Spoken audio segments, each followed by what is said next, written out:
Morning everyone, this is Kanupriya and you are watching KP's Motivational Chat Box. Welcome back to my channel. As we all know that we are having a number of vocabulary words in English glossary. In the same way, in computer also we are having lots of terms that we use in our daily life but we don't know their meaning. So there are a number of technological terms which are being used in our daily life. So today I'm going to explain some of the terms that are related to computer glossary or computer technology.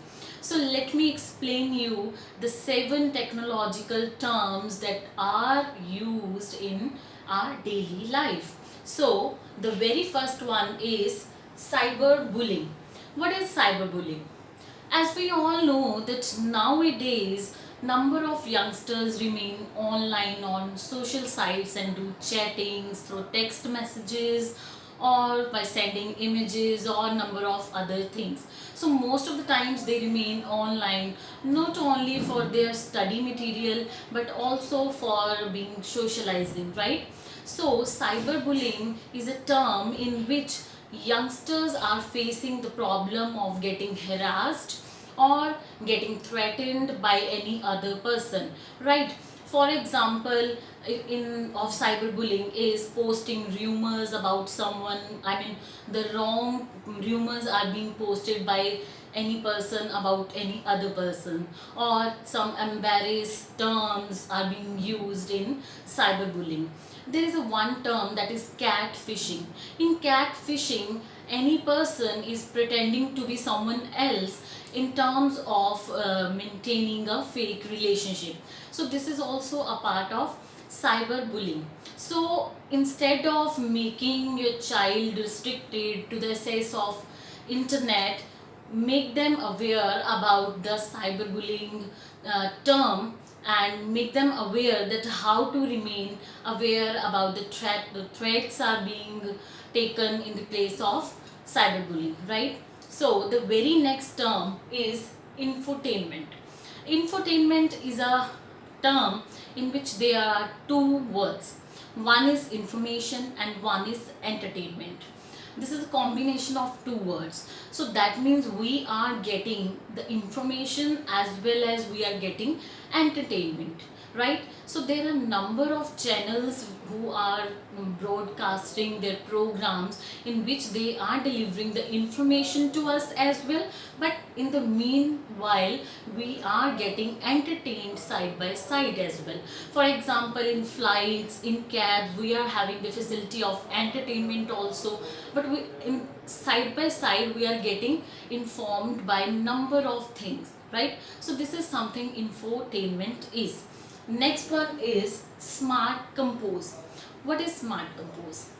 Smart Compose is a feature launched by Google for Gmail, right?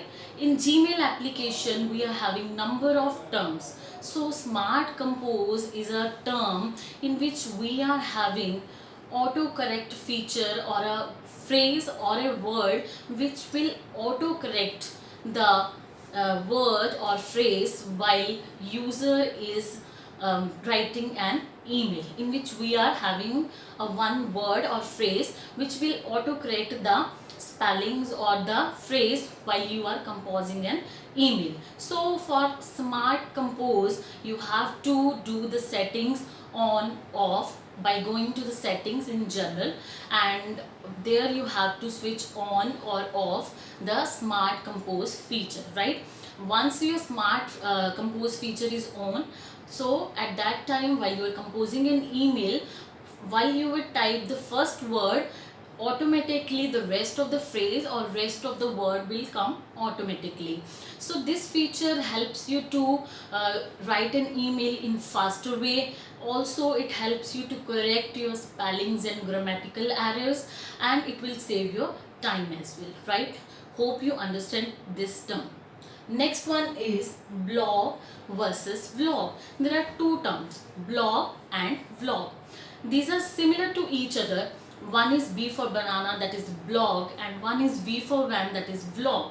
In blog, any person is writing a blog in which he is writing the written information, writing any article, writing any document, or writing any information. In this we are having only written information, and this information is categorized in chronological order. That means in a blog we are seeing the information that is the newest one on the top, right?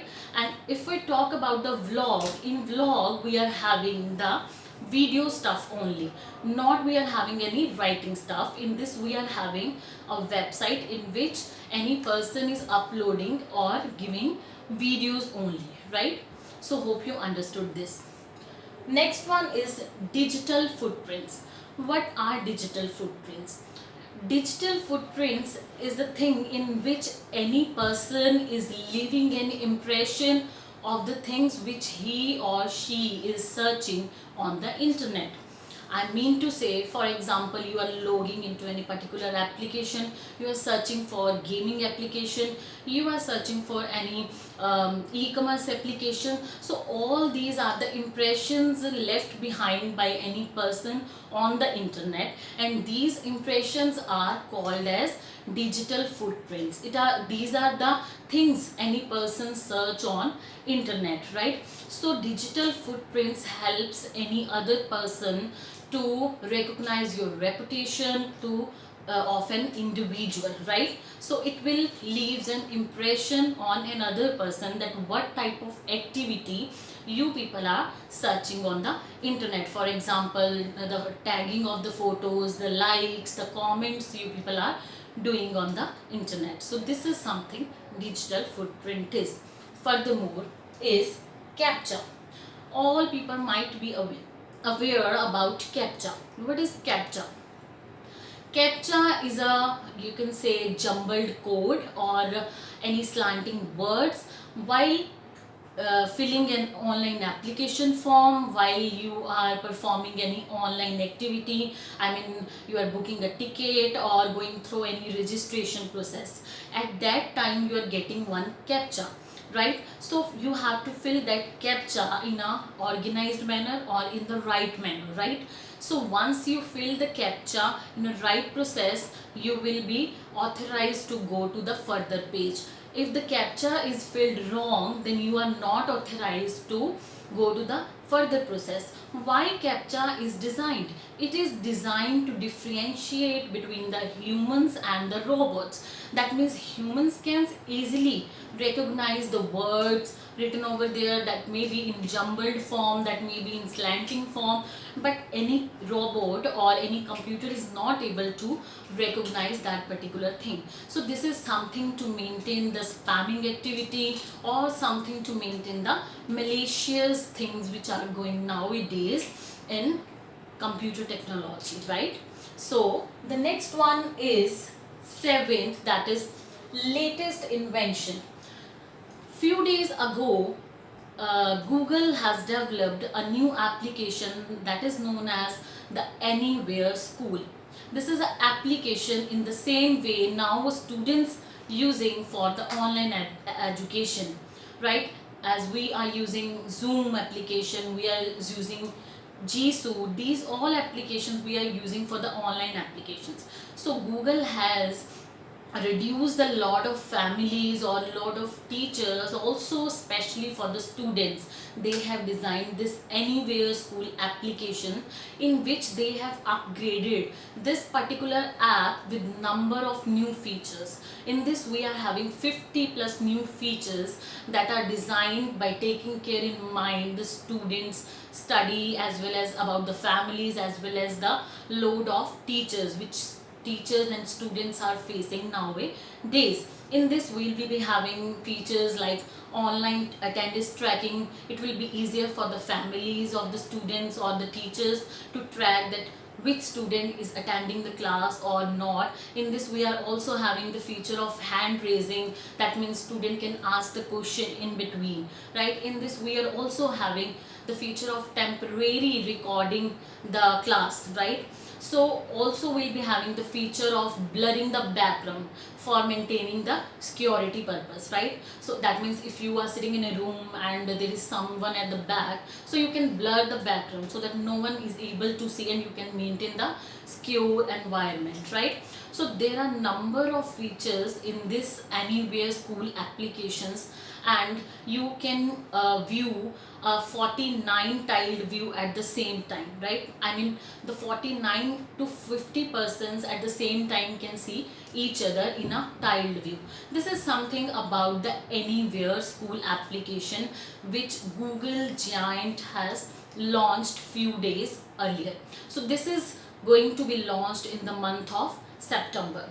So at the end, I just want to give you one bonus technological term, that is one family bell. What is family bell? Family bell is like a alarm, right? As we all know that we all are busy nowadays in different activities and we are not able to recognize that what we have to do at this particular time and what we have to do at this time. So family bell is a feature designed by Google only, in which what you can do is you can set the alarm for your lunch time, for your recess time, for your some certain work or any other meeting, etc. So family bell helps to maintain the alarm or maintain the activities that you do in your daily life, and it will snooze when you are setting the particular time for any particular activity. This is the bonus tip which I am giving you apart from these 7 technological terms. So at the end, I just want to say you, please subscribe my channel, like it and share it with your friends so that you can get more and more benefit for my new videos. I'll be coming up with more new technological terms and new related videos so that you people will get the benefit about it. And at the end, I just want to thank you and stay safe at your places. Thank you so much.